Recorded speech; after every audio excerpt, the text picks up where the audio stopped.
Welcome to the Voluson Performance Series video tutorials. 2D optimization. To help optimize the 2D image, always start first by selecting a preset. This will ensure not only the B-mode imaging parameters are optimized, but the M-mode, color, power, and pulsed wave Doppler settings will also be optimized according to the preset selection. Once the preset is selected, minor adjustments can be made based on the patient's body habitus and personal scanning preferences. First, adjust the depth to include just the anatomy of interest. Optimizing the depth allows for optimal frame rates and resolution. Next, adjust the focal zone near the anatomy of interest. This will ensure that enhanced resolution will be maintained. Adjust the gain for the overall brightness level. Time gain compensation, or TGC, is for fine-tuning of the gain in the near, mid, or far field. A good practice is to align the TGC controls so they are centered.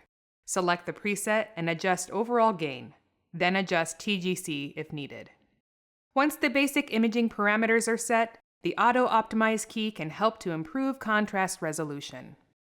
Auto Optimize redistributes the grayscale on a particular image, so it is sometimes helpful to re-optimize when scanning different parts of the body. Select once to activate and double-click to deactivate. All transducers on the Voluson Performance Series have multiple frequencies to help achieve a balance of penetration and resolution. Increase the frequency for increased resolution. Decrease the frequency when more penetration is needed. Harmonic imaging provides multiple frequency levels, which can help improve spatial and contrast resolution.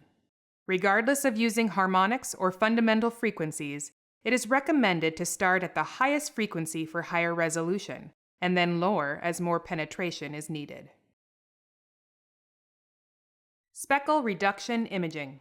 SRI helps reduce unwanted speckle or noise artifacts. Select SRI from the display menu. SRI levels can be adjusted in the sub-menu. Increasing SRI levels will reduce the speckle artifacts in the image. Crossbeam CRI. CRI uses spatial compounding to transmit at different angles, helping to increase resolution, tissue differentiation, and border detection. Dynamic control affects the image contrast. Increasing the dynamic control will result in a more black and white image. Decreasing the dynamic control results in more levels of gray being displayed in the image. The image can be enlarged by using the zoom control. Turn the dial to magnify the entire image. To zoom in on a specific region, press on the zoom control knob and position and size the region of interest with the trackball. Press the zoom control again, or trackball key, to activate the high definition zoom. To exit zoom, press the zoom control knob again, or press the 2D control knob. One of the most important adjustments on the system is the acoustic output control knob. Increasing the acoustic output will produce a stronger sound wave and will result in deeper penetration. Decreasing the acoustic output will produce a weaker sound wave and result in less penetration. Acoustic output levels will never exceed standards set by regulatory agencies. However, it is recommended to always follow the ALARA principle and keep patient exposure as low as reasonably achievable. The Voluson Performance Series is an easy-to-use system with excellent image quality and performance to help meet the daily needs of your practice.